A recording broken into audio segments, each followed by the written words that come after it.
everyone, I'm Tushna from batch of 2022, and today I'll be discussing Sustainable Development Goals under the key concept of development in global politics. So basically, Sustainable Development Goals were adopted by the United Nations in 2015 as a universal call to action to end poverty, protect the planet, and ensure that by 2030, all people enjoy peace and prosperity. The agenda is officially known as Agenda 2030, colloquially known as Agenda 2030, as it aims to achieve 17 SDGs by that year.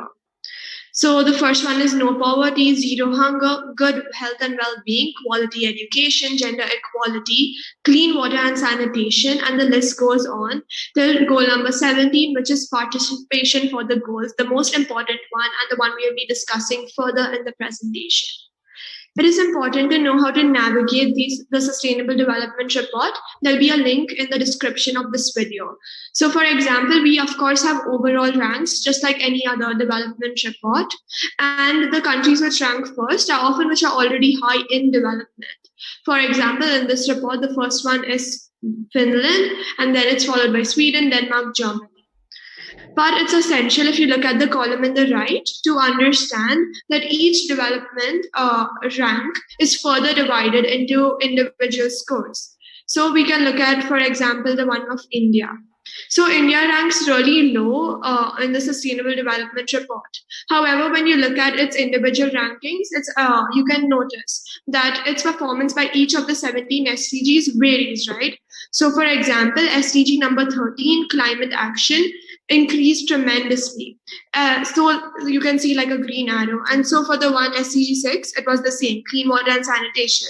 Whereas SDG number 4, quality education, because of the pandemic, decreased tremendously, which is why it's symbolized by a red downward facing arrow. So it's important to recognize that some countries might be scoring really high, let's say, for example, SDG number 1, but really low in SDG number 16, which is peace and justice.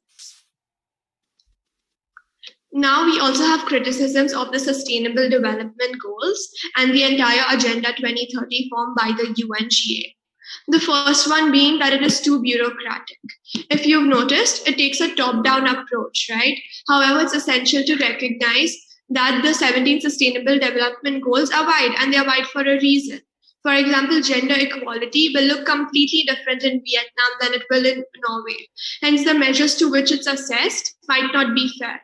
It's essential to recognize that it's too bureaucratic, it takes a long time, and it's impossible for every country to meet the exact criteria they've put for each of the Sustainable Development Goals. Also, they are wishes, not goals. It's essential to recognize, just like most other treaties, that it's not legally binding, and there is no constructive way to reach the agenda by 2030, which is literally in 8 years. So it's essential to recognize that this is the current situation. However, the idea of the Sustainable Development Goals in its origins does help and contribute positively to collaborate. And it's essential to recognize that even though they aren't defined goals yet, they can be implemented at a very local and even national level to a large extent. So it's a good guide to follow, and it does provide an incentive. However, it isn't legally binding, which is its biggest weakness. Thank you so much. I hope this was helpful. See y'all.